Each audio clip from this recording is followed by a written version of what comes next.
आपला आवाज कोकण 24 तास। लव जिहाद विरोधी कायदा तातडीने लागू करण्यात यावा, तसेच बेटी सुरक्षित राष्ट्र सुरक्षित या अभियानामागील वास्तव आणि त्या संदर्भातील विविध पैलूंवर जनजागृती करण्यासाठी 14 जून रोजी रत्नागिरी येथील जयेश मंगल कार्यालय येथे विशेष कार्यक्रमाची योजना करण्यात आली आहे, अशी माहिती हिंदू जनजागृती समितीचे राष्ट्रीय प्रवक्ते रमेश शिंदे यांनी पत्रकार परिषदेत दिली आहे। TCS कंपनी किंवा विप्रो असेल लव जिहादचा ऐरणी म्हणाल मुलींमध्ये याचा अवेअरनेस यावा महत्त्वाची भूमिका पार पडते। नमस्कार, मी रमेश शिंदे, हिंदू जनजागृती समितीचा राष्ट्रीय प्रवक्ता।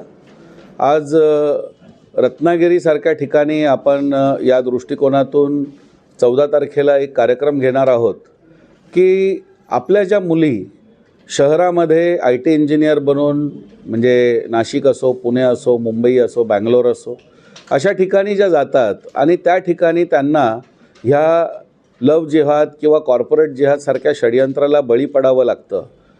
तर या संदर्भात एक जागृती आपल्या समाजामध्ये झाली पाहिजे, या संदर्भात शत्रुबोध निर्माण झाला पाहिजे।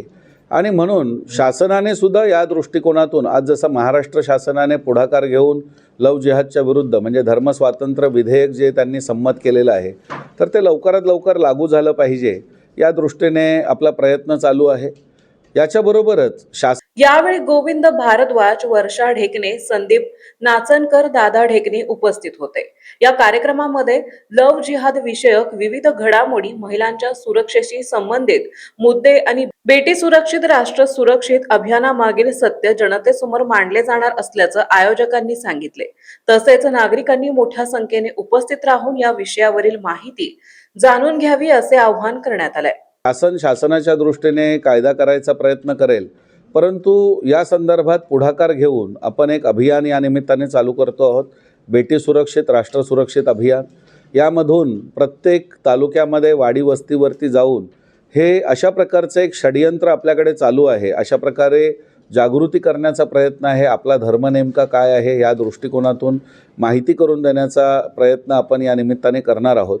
आणि एकूणच लव जिहाद हे फक्त प्रेम नव्हे, हे फसवं प्रेम आहे आणि ज्याच्या जाळ्यामध्ये आपल्या मुली अडकत आहेत, खोटी नावं दिली जातात, खोटी माहिती सांगितली जाते आणि मग त्यांना गुंगी आणणारा औषध, ड्रिंक किंवा नाशिकच्या TCS प्रकरणामध्ये अगदी शिरखुर्म्यामध्ये गुंगीचं औषध टाकून त्या मुलींना गुंगीमध्ये आणलं गेलं आणि मग त्यांचे नंतर अश्लील फोटो काढले गेले आणि त्यातून त्यांना ब्लॅकमेल करून धर्मपरिवर्तन करण्याचा प्रयत्न केला गेला।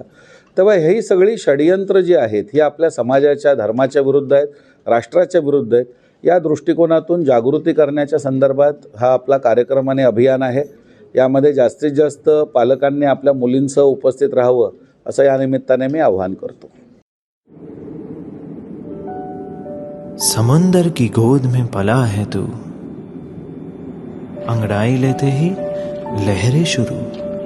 आज यौवन की मस्ती छोड़, ले चलता हूं तुझे एक नए मोड़। आजा तुझे माँ पुकारे अब, छेड़ देते हैं बीच से कुछ शरारत हंसी। गले लगा ले उसे ए फकीर, इंतजार कर रहा है तेरा तो, चल दे देते हैं उसे फसल की खूबसूरती तो। आजा तुझे माँ पुकारे अब, उन्हें भी देनी है एक नई पहचान। आजा तुझे माँ पुकारे अब। फिनोलेक्स पाइप्स पहुंचाए पानी को अपनी माँ के पास। महाराष्ट्रातील तसेच कोकणातील महत्त्वाच्या बातम्या पाहण्यासाठी कोकण 24 तास न्यूज चॅनलला YouTube वर सबस्क्राइब करा आणि बेल आयकॉन प्रेस करा।